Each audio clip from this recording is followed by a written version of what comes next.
Numa noite de inverno em 39 do Titilistus, Roma congelou. Não por causa do frio, mas porque todas as famílias sabiam que esta era a noite em que a filha de alguém desapareceria.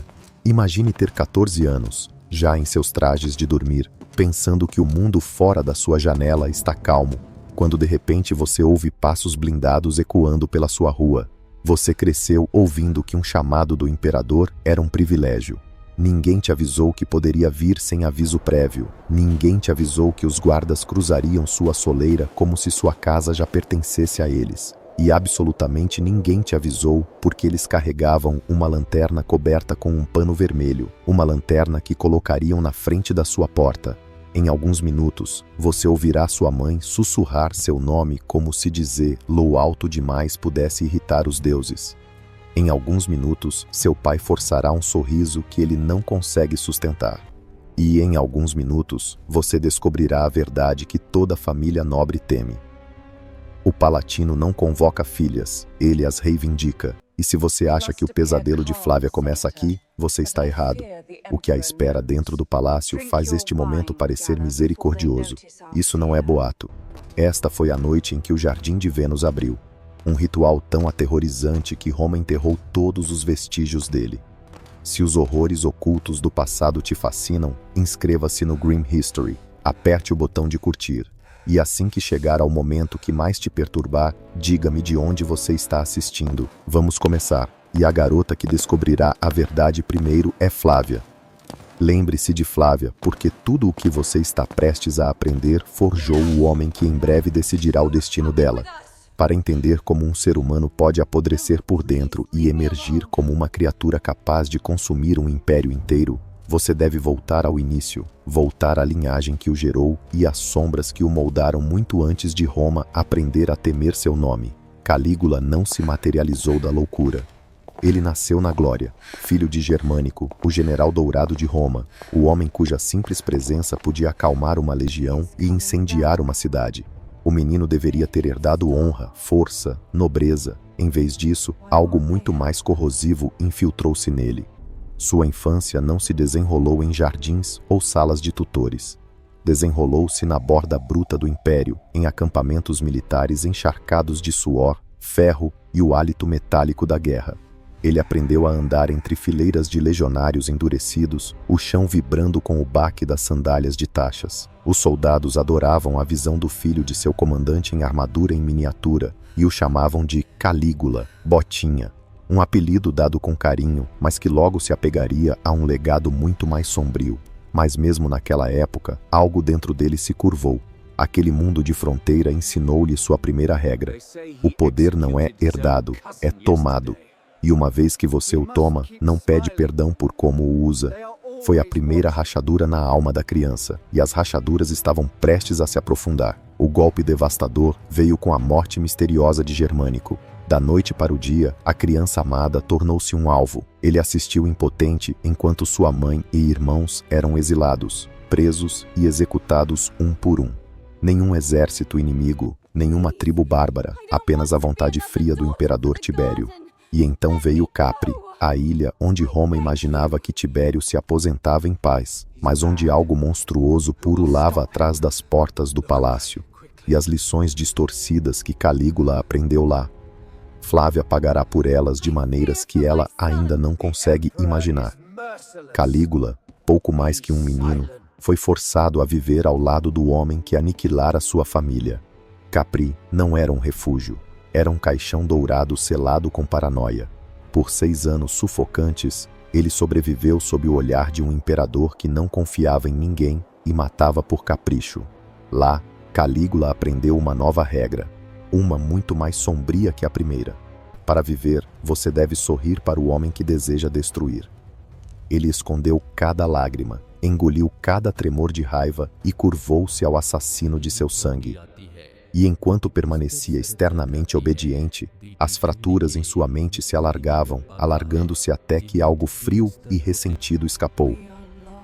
Então, quando Tibério finalmente morreu em 37 dos Bistos e o Senado elevou Calígula, agora com 24 anos, ao trono, Roma explodiu em um frenesi de alívio. Um novo amanhecer, um novo príncipe. O filho de Germânico viera para limpar a podridão, e por um momento ele o fez. Libertou prisioneiros, destruiu os registros dos espiões de Tibério, cortou impostos odiados, despejou ouro nas ruas, jogos e banquetes. Roma acreditava ter sido salva, mas o homem que um dia alcançará Flávia ainda não despertou totalmente. Sua escuridão está apenas esticando as asas, mas a salvação era apenas a máscara, porque perto do fim daquele primeiro ano, uma doença atacou tão violentamente que o imperador pairou entre a vida e a morte. E quando ele se levantou daquela cama, algo vital não havia retornado com ele. O menino que aprendeu a esconder seu ódio em Capri não precisava mais esconder nada.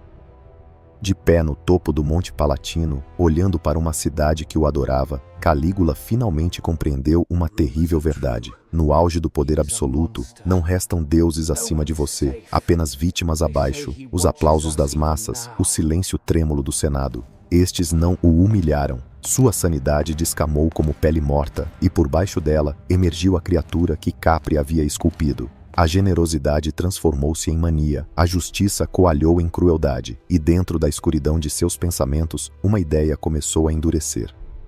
Mulheres de sangue nobre não eram cidadãs, não eram filhas, não eram humanas, eram instrumentos, e o primeiro instrumento que ele testará está esperando em uma noite que Flávia ainda não sabe que destruirá sua vida. Essa mudança não caiu sobre Roma como uma tempestade. Ela rastejou para a cidade como uma doença, lenta, silenciosa, indetectável. Um veneno que se infiltrou sob pisos de mármore e em casas patrícias até atingir as pessoas que se acreditavam mais seguras. E em algum lugar de Roma, a casa de Flávia ouviu a mesma batida. A batida que nenhuma família ousava atender, mas que ninguém tinha permissão para recusar. Começou com uma visita. Os arautos do imperador não carregavam espadas naquele dia. Eles carregavam pergaminhos selados com púrpura imperial, uma cor que significava vida ou extinção. Dentro desses pergaminhos estava a exigência que nenhum pai ousava recusar. Envie sua filha, não qualquer filha, a mais bela, a mais pura, a mais politicamente vantajosa. As famílias chamavam isso de honra. Eles sabiam que era uma sentença de morte usando perfume. Negar ao imperador era traição. Obedecê-lo era entregar sua filha à besta. As meninas foram levadas para uma ala isolada do palácio, um lugar que Calígula nomeou com cruel ironia de o Jardim de Vênus. Flávia cruzou este limiar acreditando que ainda tinha controle. Ela perderia essa ilusão antes do nascer do sol. À primeira vista, era o paraíso. Paredes de mármore rosa, camas forradas de seda, perfumes exóticos e servos que se moviam como sombras, antecipando cada necessidade. As filhas de Roma entraram, acreditando terem sido escolhidas para um serviço sagrado. Mas lentamente, agonizantemente, elas perceberam a verdade. O paraíso era apenas a decoração. A prisão era tudo o que estava por baixo. E o verdadeiro propósito deste lugar, o horror que ele escondia, ainda estava esperando para se revelar. E a pior parte, isso era apenas o começo. Porque uma vez que a convocação de Flávia chegou, ela aprenderia que o jardim não quebrava as garotas rapidamente. Ele as quebrava devagar o suficiente para que entendessem cada passo de sua ruína. As joias que eram forçadas a usar não eram decorações, eram correntes, ouro pesado, frio contra a pele, marcando cada garota como propriedade estatal. As sedas transparentes eram piores. Roupas desenhadas não para vesti-las, mas para expô-las, para lembrá-las de que seus corpos não pertenciam mais a elas mesmas. Seus nomes foram a primeira coisa que Calígula apagou. Nomes reais eram perigosos. Nomes reais significavam identidade. Então, ele os substituiu por números, zombarias e apelidos humilhantes, sussurrados pelo próprio imperador. Com cada identidade despida, o Jardim de Vênus apertava seu domínio. Mas a verdadeira arma do sistema não eram joias, seda ou mesmo medo. Era a espera. Uma tortura que não derramava sangue e não deixava cicatrizes visíveis, mas as esvaziava de dentro para fora. Elas nunca sabiam quando a convocação viria. Poderia ser esta noite, poderia ser daqui a semanas. E cada momento no meio era uma execução por antecipação. O eco das sandálias pretorianas no corredor fazia seus corações romperem de terror. Respirar tornava-se uma tarefa árdua, dormir tornava-se impossível. Quando Calígula finalmente as tocava, o dano psicológico já estava completo. Eram presas amaciadas para o abate, e quando a convocação finalmente chegava, ela as levava não para um aposento privado, mas para o teatro noturno do imperador, os banquetes. As jovens eram exibidas diante da elite de Roma como animais exóticos em exposição, não convidadas, mas ornamentos vivos. Calígula caminhava entre elas com a arrogância de um açougueiro escolhendo cortes de carne. Ele comentava em voz alta sobre seus corpos, zombando, elogiando, classificando, arrancando os últimos farrapos de dignidade a que se agarravam. Mas a verdadeira crueldade não era a voz dele, era o silêncio dos homens que deveriam tê-las protegido. Pais, tios, noivos, todos sentados em mesas de honra, forçados a concordar com as obscenidades do imperador, seus sorrisos tão esticados que pareciam talhados. Qualquer lampejo de desconforto, qualquer tremor de nojo poderia condená-los, ou a garota, à morte imediata. Aquele silêncio era seu próprio tipo de execução, e então vinha o ato final. Não o caos, não o frenesi, mas um ritual ensaiado como teatro. Música suave tocava para abafar os gritos. Espectadores selecionados assistiam com admiração forçada, e regras não ditas governavam cada movimento que a vítima tinha que fazer. Isso não era prazer para Calígula. Isso era coreografia, um show, uma demonstração de que ele possuía não apenas corpos, mas almas. E Flávia, sob a luz das tochas, percebeu que o imperador nem sequer a via mais como humana. Ele a via como uma sala de aula onde praticava a crueldade. Veja Flávia, filha de um cônsul respeitado. Quando cruzou o limiar do Jardim de Vênus pela primeira vez, ainda acreditava que poderia servir em cerimônias ou caminhar ao lado do imperador. Nos primeiros dias, Calígula a cobriu de presentes, atenção e até uma gentileza falsificada. Isso a desarmou. Isso a amoleceu. Isso armou a armadilha. E quando finalmente disparou, quando a ilusão se estilhaçou e a verdade mostrou seus dentes, Flávia entendeu a única regra que governava este palácio. Você não pode resistir a um homem que acredita ser um deus. Calígula brandia a crueldade com perícia. Ele alternava a brutalidade com afeto fingido, espancando uma garota numa noite e chorando no colo dela na seguinte, enquanto oferecia joias que valiam reinos. Esse chicote emocional reprogramava a mente. As vítimas não o viam mais com clareza. Esperança e terror se misturavam. Conforto e violência se fundiam. Aquele que as quebrava tornava-se o único que podia acalmá-las. Uma dependência projetada para tornar a fuga impossível. Mas Calígula não tinha terminado. Ele destruiu a solidariedade em seguida. Flávia tentou desaparecer na multidão de vítimas. Mas no Jardim de Vênus, ser invisível poderia te matar tão rápido quanto ser notada. Ele classificava as garotas que mais o agradavam, as que o decepcionavam, quem receberia favores ou punições. Ele as virou umas contra as outras até que elas lutassem por migalhas de segurança. Cada garota vendo as outras não como companheiras, mas como competição pela sobrevivência. A unidade morreu. E uma vez que a unidade morreu, o imperador possuía tudo. E quando se cansava de uma delas, não a libertava. Ele a vendia. Leilões clandestinos dentro das muralhas do palácio ofereciam jovens quebradas a senadores e generais. Os mesmos homens que governavam Roma de dia. Calígula forçava-os a participar, manchando suas mãos com a mesma imundície que cobria as dele. A culpa compartilhada é a coleira mais forte, e agora a elite do império estava acorrentada a ele pelo silêncio. Mas a vergonha não parou por aí. As famílias receberam ordens de serem gratas. Alguns pais foram forçados a oferecer banquetes comemorativos depois que suas filhas foram violadas. Eles brindavam a honra de suas filhas enquanto engoliam seu horror como veneno. No Palatino, gratidão tornou-se outra palavra para desespero, e através de tudo isso a vigilância apertava como um laço. Nenhum canto era seguro. Guardas, escravos, espiões, olhos em toda parte. Até mesmo um choro abafado na noite poderia ser relatado como rebelião. Dentro do Jardim de Vênus, camada após camada de humanidade foi raspada, até que nada restasse além de carne, medo e o eco de passos se aproximando. Em 40 e 41 d.C., a atmosfera do palácio tornou-se tóxica o suficiente para sufocar. As garotas que antes chegavam com olhos brilhantes e vozes suaves eram agora fantasmas esqueléticos vagando pelos corredores. Muitas pararam de falar inteiramente. Algumas pararam de responder. Suas mentes recuaram para dentro, escondendo-se no último lugar que Calígula não conseguia alcançar. Médicos notaram dissociação, almas se desprendendo dos corpos apenas para sobreviver, mas a verdade que a corte mais tentava esconder era muito mais sombria. Os suicídios haviam começado, e uma vez que começaram, não pararam. Algumas garotas quebraram, outras se estilhaçaram. Flávia, ela foi pega em algum lugar no meio, com medo demais para morrer, quebrada demais para viver. Sussurros entre os servos falavam de 6 suicídios confirmados, mas todos sabiam a verdade. 6 era apenas o número que o palácio falhou em esconder. A contagem real estava enterrada sob pisos de mármore e silêncio imperial. E Flávia começou a se perguntar se sobreviver era, na verdade, o desfecho mais cruel.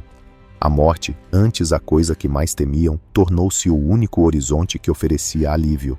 Um ato final de liberdade soberana em um mundo onde não possuíam mais nada, nem mesmo seus próprios nomes. Algumas cortaram os pulsos com cacos de vasos quebrados. Algumas rasgaram tiras de seda de seus vestidos luxuosos e fizeram laços com elas. Outras simplesmente subiram nas varandas e pularam, deixando a gravidade entregar a misericórdia que seu imperador nunca entregaria. Para essas garotas, os braços frios da morte eram mais gentis que o toque de Calígula. Mas o imperador não estava satisfeito. Em sua ilusão de divindade, ele idealizou uma nova crueldade, um tormento tão perverso que atacava as vítimas através das pessoas que elas amavam. Ele permitiu que os pais visitassem suas filhas, não para resgatá-las, não para confortá-las, mas para vê-las sofrer. As meninas eram pintadas, perfumadas, vestidas com sedas para esconder seus hematomas. Eram forçadas a sorrir, forçadas a atuar, forçadas a mentir. Seu horror escondido atrás de cosméticos e lábios trêmulos. E os pais, sob os olhos fixos dos centuriões, tinham que fingir que aquilo era uma celebração. Se a voz de uma mãe falhasse, ela era executada. Se uma filha ousasse deixar a máscara cair, sua família pagava o preço. Todos estavam presos em um teatro grotesco, engolindo sua agonia, enquanto o arquiteto de seu sofrimento assistia com satisfação. Mas então, Calígula cometeu o único erro que todo tirano eventualmente comete. Ele humilhou os homens que carregavam as espadas. Destruir mulheres não era suficiente. Ele precisava castrar os pilares da própria Roma. Arrastou senadores para ver suas esposas serem violadas. Zombou dos comandantes da guarda pretoriana, despindo-os de dignidade na frente de seus próprios homens. Forçou soldados honrados a proferir senhas vulgares projetadas para degradá-los. E entre esses soldados estava um homem cuja lealdade fora inquebrável. Cássio Quereia, um veterano endurecido e servo fiel de Germânico.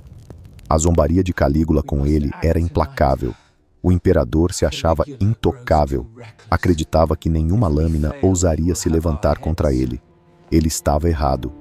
O ódio em Quereia e nos conspiradores transformou-se em algo que não era mais político. Tornou-se sobrevivência.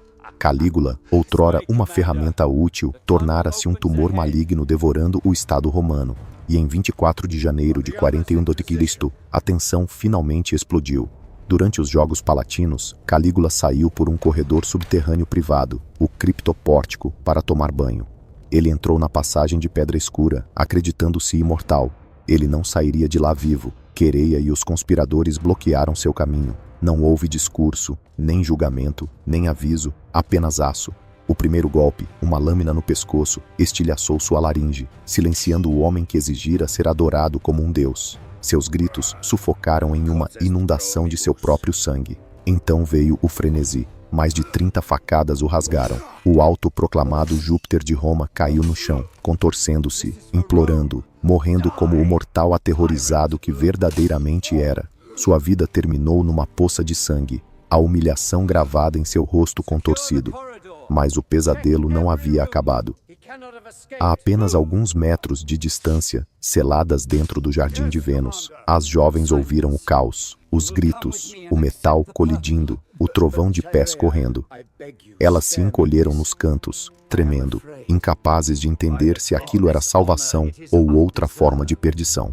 Então o silêncio, não o silêncio pesado da opressão, mas o silêncio vazio e desconhecido de um mundo onde o monstro havia sumido de repente. No entanto, nenhuma delas ousou se mover, porque depois de anos naquele palácio, elas entendiam uma coisa com clareza horripilante. Quando algo termina em Roma, algo pior frequentemente começa, e elas tinham razão em temer. A morte de Calígula não deu à luz um amanhecer dourado. Ela abriu um vazio. Seus guarda-costas germânicos, descobrindo seu imperador morto, explodiram em fúria cega. O palácio transformou-se num matadouro em minutos.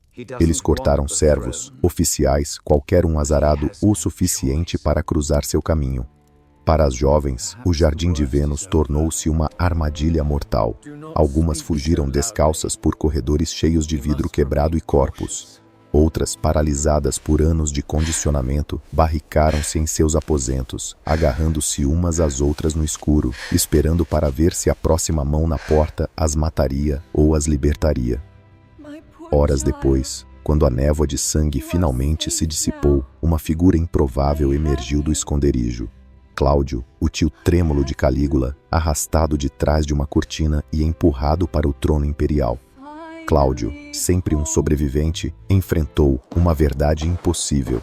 Se Roma descobrisse o que havia acontecido dentro do Jardim de Vênus, o sistema, a cumplicidade, a participação das famílias nobres, o próprio império poderia rachar. Então, ele tomou uma decisão mais sombria que o silêncio e muito mais conveniente. Para as sobreviventes do Jardim de Vênus, a solução de Roma não foi justiça, foi pagamento, uma transação fria destinada a sufocar a verdade antes que pudesse dar um único suspiro. O palácio devolveu as jovens às suas famílias, cobertas de ouro, vestidas com tecidos caros e carregando dotes grandes o suficiente para silenciar uma cidade inteira. Mas cada moeda carregava o mesmo comando não dito: esqueça. Esqueça o que aconteceu, esqueça quem fez isso, esqueça as filhas que Roma alimentou a um Deus que não era Deus coisa nenhuma. Nenhum julgamento foi realizado, nenhum cúmplice foi punido. Roma simplesmente dobrou a verdade nas sombras e a enterrou sob camadas de silêncio oficial. As garotas retornaram às suas vilas, mas as pessoas que voltaram para casa não eram as que partiram. Eram cascas, cadáveres ambulantes, corpos que ainda respiravam, mas almas que haviam morrido no Monte Palatino e nunca tiveram permissão para retornar. Na cruel sociedade romana, o valor de uma mulher nobre vivia e morria com sua castidade. E embora essas garotas fossem vítimas, crianças esmagadas sob um sistema ao qual não podiam resistir, a mancha as seguia como uma maldição. A honra da família era classificada acima da verdade, acima da compaixão, acima de suas vidas. A maioria nunca se casou. A maioria nunca viveu. Foram escondidas dentro de quartos, em alas distantes de suas propriedades, mantidas longe como relíquias vergonhosas, vistas apenas pelos servos que deixavam comida em suas portas. Seu trauma desenrolou-se em padrões agonizantes e previsíveis. Uma mão em seu ombro desencadeava pânico. Um barulho repentino as fazia colapsar de medo. O sono trazia pesadelos tão vívidos que acordavam gritando noite após noite. O cativeiro físico havia terminado. Mas a prisão em suas mentes não tinha guardas para matar, nenhum imperador para derrubar, nenhuma chave que pudesse destrancá-las. Para elas, a liberdade não era uma vitória, era uma sentença, um exílio vitalício dentro de seus próprios corpos. Roma desviou o olhar. Roma sempre desviava o olhar. Era mais fácil culpar as mulheres do que confrontar sua própria corrupção, mais fácil enterrar um crime do que confrontar a fundação podre de uma civilização. Porque a verdade do reinado de Calígula nunca foi sobre um homem. Foi sobre o sistema que o construiu, o alimentou, o protegeu e permitiu que o Jardim de Vênus existisse em primeiro lugar. Mais tarde, historiadores poderiam discutir sobre os detalhes exatos, se Suetônio embelezou, se dinastias rivais ampliaram sua crueldade. Mas a convergência de fontes nos diz uma coisa sem dúvida: uma máquina de abuso existiu.